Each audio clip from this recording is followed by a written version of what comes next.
South Korea's economic miracle kicked off in 1961 with a series of 5-year economic development plans led by Park Chung-hee, a former general who came to power through a military coup.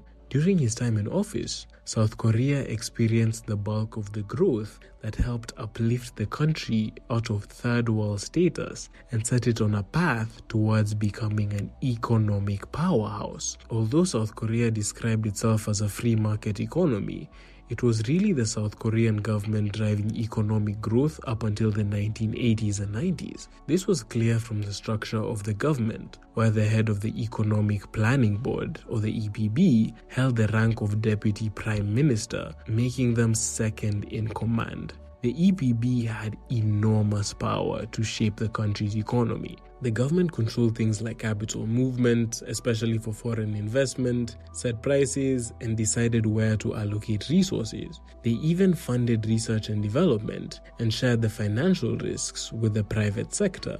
A key part of South Korea's economic development strategy was the EPB's ability to direct resources into industries it saw as critical for growth. To make this happen, President Park nationalized the banking sector just 5 months into his presidency, allowing the government to control 96.4% of the country's financial assets by 1970. With the government as the sole provider of credit, the lifeblood of business, companies had to follow the government's plans to rapidly expand production and exports, even if it meant putting short-term profitability on the back burner.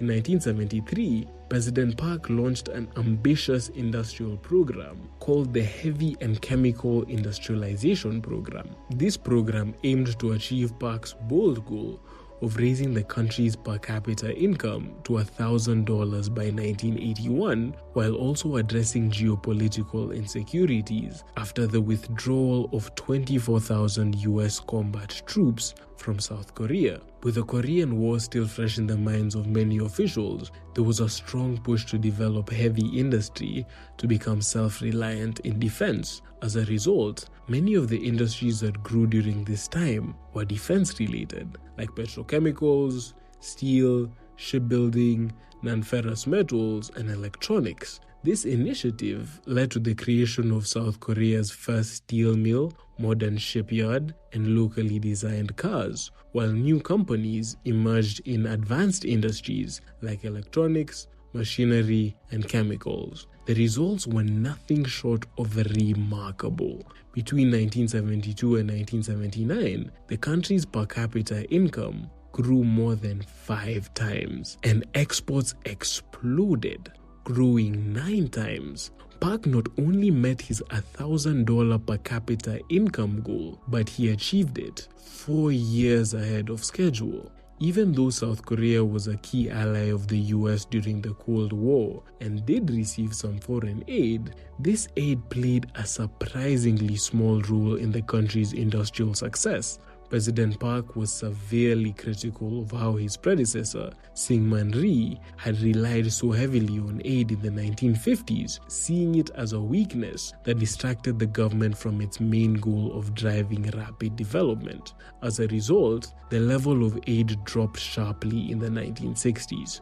To fund his plans for rapid industrialization, President Park and his government passed the law guaranteeing repayment for loans in July 1962. This law allowed the government to guarantee both the principal and interest on foreign loans taken by companies, as long as the loans were approved by key institutions like the Ministry of Finance, the Bank of Korea, and the Korea Reconstruction Bank. This gave the state complete control over foreign investment, acting as a middleman between international lenders and domestic businesses. As a result, foreign loans to large companies, known as chaebols, surged, making up 36.6% of gross investment by the early 1970s.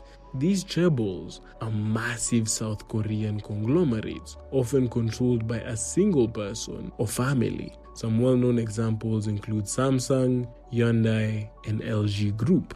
Foreign direct investment was also tightly regulated to keep control of South Korea's industrial base in South Korean hands. Starting in 1966, foreign equity holdings were capped at 50% and limited to specific industries, especially in export-oriented, heavy, and chemical sectors. The only exceptions were companies in free export zones where full foreign ownership was allowed, along with other incentives like tax breaks. However, these free export zones made up just a small percentage of overall FDI, only 10% by 1975. What's even more surprising is that FDI only contributed 5% to gross investment in manufacturing and just 1% to gross domestic capital formation between 1964 and 1973. President Park approached his mission to expand South Korea's export base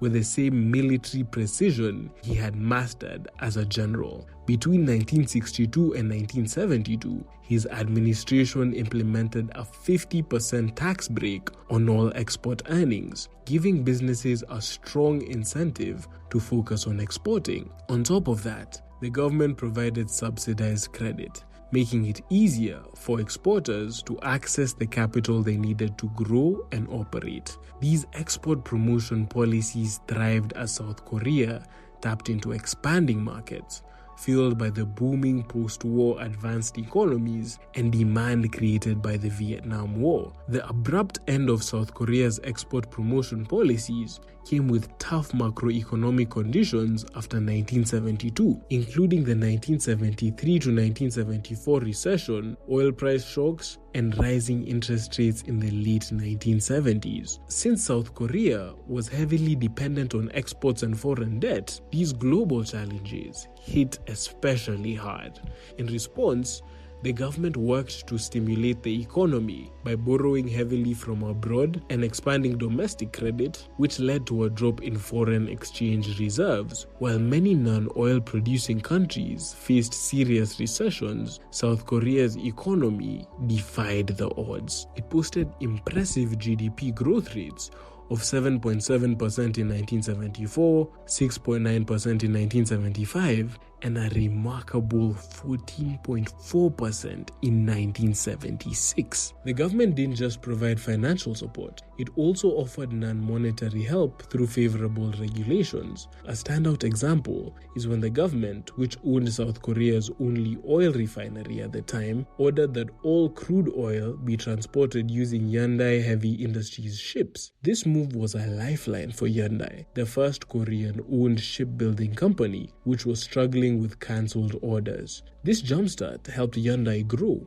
and just a decade later, it became the world's largest shipbuilder. South Korea's government also generously rewarded the companies that followed its development plans, but didn't hesitate to cut off those that didn't. Since most companies relied on debt and the government controlled all financial institutions and foreign investment, they had the power to shut down businesses if they saw fit. For instance, Daewoo Motors was allowed to go bankrupt, and when Taihan Group's consumer electronics division failed, it was transferred over to Daewoo Electronics. And that's not all. Kids in school were taught that it was their patriotic duty to report anyone smoking foreign cigarettes because the country needed every cent of foreign exchange to import the machinery and materials necessary to build better industries. Dr. Ha Jung Chang takes it even further in Bad Samaritans, writing, "Valuable foreign currencies were really the blood and sweat of our industrial soldiers, fighting the export war in the country's factories." Spending foreign currency on anything not essential for industrial development was either banned or heavily discouraged.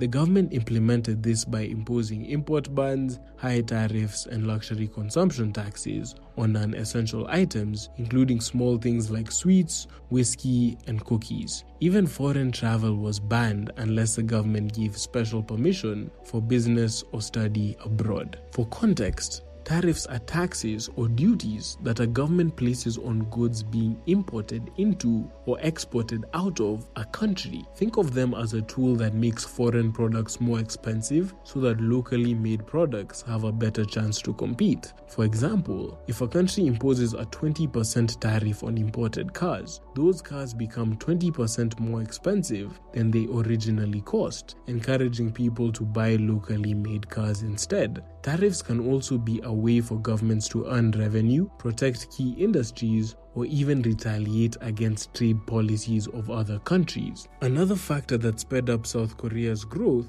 was its lax approach to protecting foreign and intellectual property. Korean entrepreneurs reverse engineered products like computers and Nike shoes and pirated books and movies for education and entertainment. Since most Koreans couldn't afford the real products, this allowed entrepreneurs to gain new skills and exposure to the global market. Of course, there were dark sides to this rapid development. Child labor in homes and factories, terrible working conditions for low pay, and the rise of slums in cities were all part of the picture. Things also took a major hit in 1979 when President Park was assassinated by the head of his own intelligence service due to growing discontent with his dictatorship and the economic challenges brought on by the second oil shock. Despite these setbacks, by the early 1980s, South Korea had firmly established itself as a middle-income country. Hey, if you like that video, click somewhere to the right of your screen to watch the full unfiltered version. All the best and thank you.